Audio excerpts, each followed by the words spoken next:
अभिवादे अहमस्मि नारायण दत्तमिश्रः अत्र भवतां स्वागतम् एतस्मिन् डीडी न्यूज़ वार्ता प्रसारणे आदौ प्रमुखाः वार्ताः। प्रधानमन्त्री नरेन्द्र मोदी अद्य गुजरात राज्यस्य सासनगिर क्षेत्रं गच्छेत्। विश्व वन्यजीव दिवसावसरे एशिया द्वीपवर्तिनां सिंहानां संरक्षणार्थम् अत्याधुनिकस्य पशुचिकित्सालयस्य कुर्यात् शुभारम्भमसौ। राष्ट्रीय वन्यजीव मण्डलस्य उच्चस्तरीयोपवेशनस्य अध्यक्षतां कर्तुमपि सिद्धः तत्र प्रधानमन्त्री। महायुत्यां मतभेद संबद्धा वार्ता अस्ति मिथ्या। संयुक्त वार्ताहर सम्मेलने महाराष्ट्रस्य त्रयः अपि शीर्षस्तरीय नेतारः विविध विवाद संबद्धाः वार्ताः निराकृतवन्तः। अद्य प्रभृति समारभेत विधानसभायाः अर्थसंकल्पपरं सत्रम्। दिल्ली विधानसभा सत्रस्य अन्तिमं दिनं सीएजी इत्येतस्य प्रतिवेदनं समेत्य दिल्ल्यां जलाभाव विषये मलनलिकादीनां स्वच्छदादि विषयेषु च जायेत चर्चा। अन्ताराष्ट्रीय वार्तासु यूक्रेन विषये यूरोपवर्तिदेशानां लण्डन नगरे अनुष्ठितं महत्वपूर्णम् उपवेशनं। सर्वैः देशैः यूक्रेन देशेन सह ऐक्यं प्रदर्श्य यूक्रेन रक्षार्थं प्रतिबद्धता प्रकटिता। जेलेन्स्की इत्येतस्य संयुक्तराज्य अमेरिका देशेन सह खनिज सहमति प्रस्तावे धनात्मकं चिन्तनम्। अथ क्रीडा वार्तासु चैम्पियन्स् ट्रॉफी इत्येतस्यां क्रिकेट क्रीडा प्रतियोगितायां समूहवर्त्यन्त्यस्पर्धायां न्यूजीलैंड दलं 44 धावनाङ्कैः पराजित्य उपान्त्यचक्रे प्रवेशं प्राप्नोत् भारतीयं दलम्। स्पर्धायाम् एतस्यां न्यूजीलैंड दलस्य 5 क्रीडकान् बहिष्कृत्य वरुण चक्रवर्ती स्पर्धा क्रीडकरूपं सम्मानं समार्जयत्।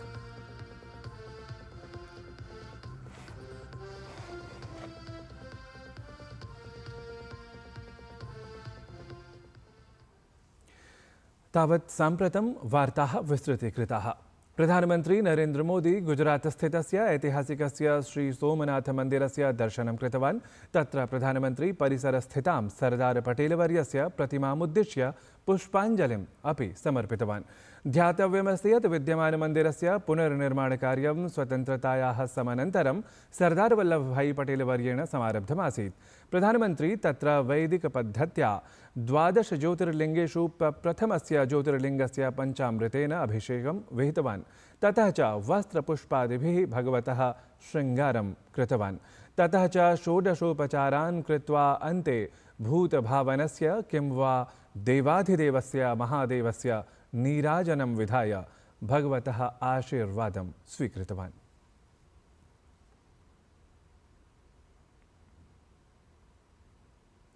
प्रधानमन्त्री नरेन्द्र मोदी अद्य गुजरात राज्यस्य सासनगिर इत्यस्य यात्रामपि कुर्यात्। प्रधानमन्त्री तत्र एशिया द्वीपवर्तीनां सिंहानां संरक्षणार्थम् अत्याधुनिकं पशुचिकित्सालयम् उपायनी कुर्यात्। सहैव राष्ट्रीय वन्यजीव मण्डलस्य एकस्य उच्चस्तरीयस्य उपवेशनस्य असौ अध्यक्षतां विदध्यात्। अवधेयं यत् अद्य अर्थात् मार्च मासस्य 3 दिनाङ्के नाम विश्व वन्यजीव दिवसस्य अवसरे प्रधानमन्त्री नरेन्द्र मोदी गुजरात राज्यस्य सासनगिर स्थलं प्रति गच्छेत्।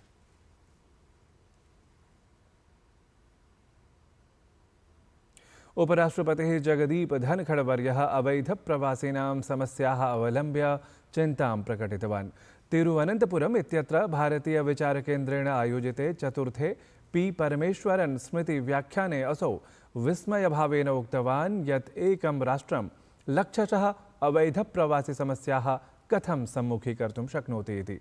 उपराष्ट्रपतिना तावत् अवैध प्रवासिनः राष्ट्रार्थं समाह्वानरूपाः अथ अस्मदीय सांस्कृतिकमूल्यानां कृते संकटरूपाः संसूचिताः।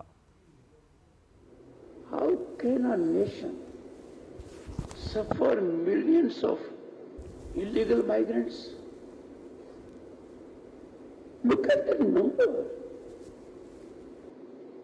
Look at the danger they bring to this country. These people come, make demand on our employment, on our health, on our education sectors. And then become a factor in electoral politics. It is very urgent. This has to be addressed. Every Bharatiya must be stirred to face this challenge. Unchecked flow is threatening our culture also. केन्द्रीय गृहमन्त्री अमितशाहः गुजरातराज्यस्थितस्य मेहसाणा-जनपदस्य पिलवै इत्यत्र नवनिर्मितस्य गोवर्धननाथमन्दिरस्य उद्घाटनं कृतवान्। असौ तत्र मन्दिरे पूजनमपि अनुष्ठितवान्। अवधेयं यत् सार्धैकशतवर्षाणाम् अनन्तरम् अस्य मन्दिरस्य जीर्णोद्धारः सञ्जातः, यदनन्तरं गृहमन्त्री मन्दिरे मूर्तिस्थापनां विहितवान्। कार्यक्रमात् पूर्वं भगवतः गोवर्धनस्य शोभायात्रा अपि अनुष्ठितं गता। जनाः सोत्साहं सभक्तिभावं च एतस्यां शोभायात्रायां सम्मिलिताः भवन्। तदनन्तरं गृहमन्त्री अमितशाहः सेठ जीसी हाईस्कूल् इत्याख्यस्य विद्यालयस्य विद्याभवनस्य सांस्कृतिकभवनस्य अपि लोकार्पणं कृतवान्। अत्रावसरे केन्द्रीयगृहमन्त्रिणा सह गुजरातराज्यस्य स्वास्थ्यमन्त्री ऋषिकेशपटेलः, राज्यसभासांसदः मयङ्कनायकः, लोकसभासांसदः हरिभाई पटेलः, अन्ये च गणमान्याः उपस्थिताः आसन्।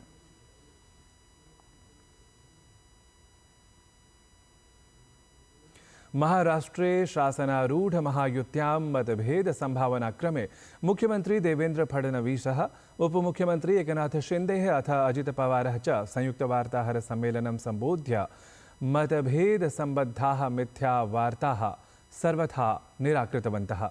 महायुत्या अत्र स्पष्टीकृतं यत् महायुतिः सर्वतः दृढा अस्ति, अतः विवादमात्रमपि एतां न स्पृशति इति। ध्यातव्यम् एतद् यत् महाराष्ट्रे अद्य प्रभृति अर्थसङ्कल्पसत्रं समारभते। मुख्यमंत्री देवेंद्र फडणवीसः एतन्मध्ये संसूचितवान् यदर्थसङ्कल्पसत्रात् प्राक् विपक्षः अपि चायपानार्थम् आमन्त्रितः, परं तत्पक्षतः आमन्त्रणम् एतत् अस्वीकृतम् इति।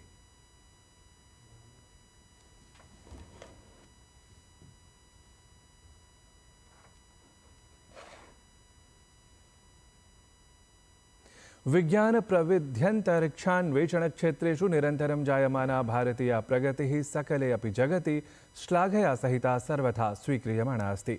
ताजमहल इत्यस्य स्वयात्राक्रमे प्रसिद्धः भौतिकविज्ञानी डॉक्टर ब्रायन ग्रीन इत्यसौ अथ नासा इत्यस्य प्राक्तनः अन्तरिक्षयात्री माइक मैसिमिनो इत्यसौ च भारतस्य सम्बद्धक्षेत्रेषु उत्कृष्टविकासम् अथ तत्र विहितं विशेषयोगदानं बहुधा श्लाघितवन्तौ।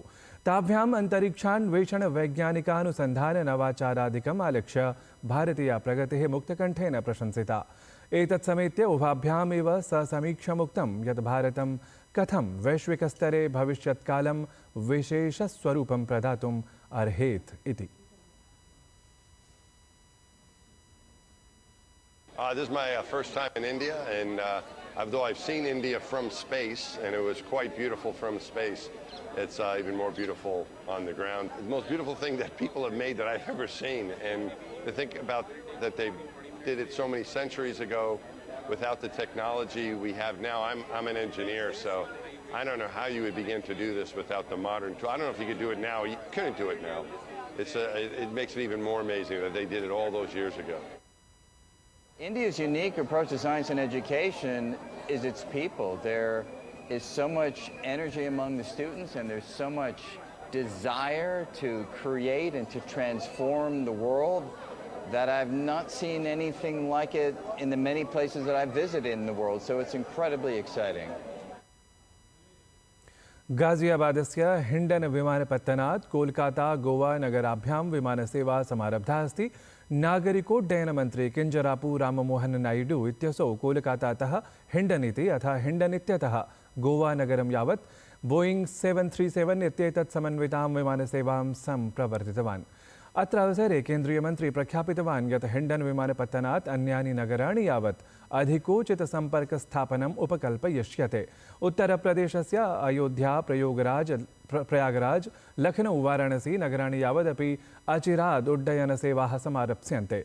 ध्यातव्यमस्ति यत् 80+ समन्वितानि विमानानि हिंडन विमानपत्तनात् सञ्चालयिष्यन्ते।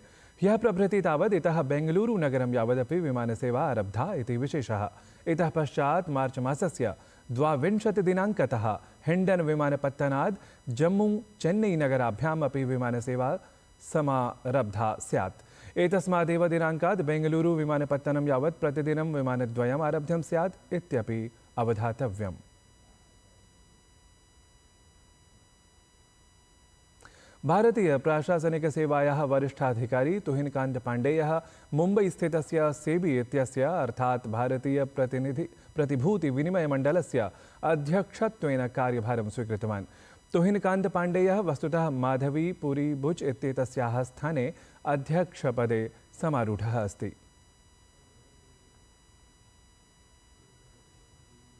तावत् मुम्बईस्थेन न्यायालयेन एकेन अंशविपणौ भ्रष्टाचारस्य किं वा विनियामकानाम् उल्लङ्घनस्य आरोपे सेबी इत्येतस्याः संस्थायाः प्राक्तनीम् अध्यक्षां माधवी पुरी बुच् इत्येताम् उद्दिश्य अपराधसम्बद्धां प्राथमिकीं प्रस्तोतुम् आदिष्टमस्ति।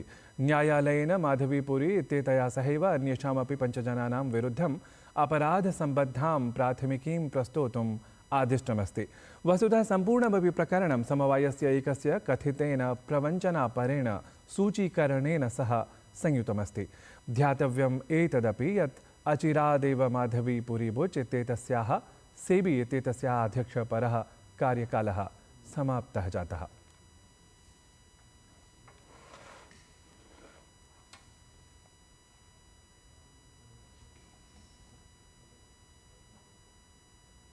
साम्प्रतं क्रीडावार्ता। चैम्पियन्स् ट्रॉफी इत्येतस्यां क्रिकेट् प्रतियोगितायां प्रथमसमूहात् भारत न्यूजीलैण्ड् दले, द्वितीयसमूहात् च दक्षिण अफ्रीका ऑस्ट्रेलिया दले च उपान्त्यचक्रे प्रविष्टानि सन्ति इति क्रिकेट् क्रीडाप्रेमिभिः पूर्वतः एव स्पष्टम्। तावत् ह्यः समूहवर्तिन्याम् अन्तिमस्पर्धायां भारतेन न्यूजीलैण्ड् दलं 44 धावनाङ्कैः पराभूय प्रथमे समूहे स्वकीयं शीर्षस्थानं सुनिश्चितम्। साम्प्रतं द्वितीयसमूहे द्वितीयस्थानासन्नस्य ऑस्ट्रेलिया दलस्य विरुद्धं प्रतियोगितायाः प्रथमा उपान्त्यचक्रीया स्पर्धा तावत् परश्वः दुबई क्रिकेट् क्रीडाङ्गणे खेलिष्यते इति अवधेयास्पदम्। तावत् ह्यः जातायां स्पर्धायां भारतीयदलेन न्यूजीलैण्ड् दलविरुद्धं वेल्लकेन पूर्वं क्रीडता 49,200 धावनाङ्काः समर्जिताः। विजयार्थम् अपेक्षितं 50,200 धावनाङ्करूपं लक्ष्यम् अनुसरता न्यूजीलैण्ड् दलेन 5,200 धावनाङ्काः एव निर्मिताः। अथ एवं भारतेन 44 धावनाङ्कैः न्यूजीलैण्ड् दलं पराजितम्। स्पर्धायाम् एतस्यां न्यूजीलैण्ड् दलस्य 5 क्रीडकान् बहिष्कृत्य वरुण चक्रवर्ती स्पर्धा क्रीडकरूपं सम्मानं समार्जयत्।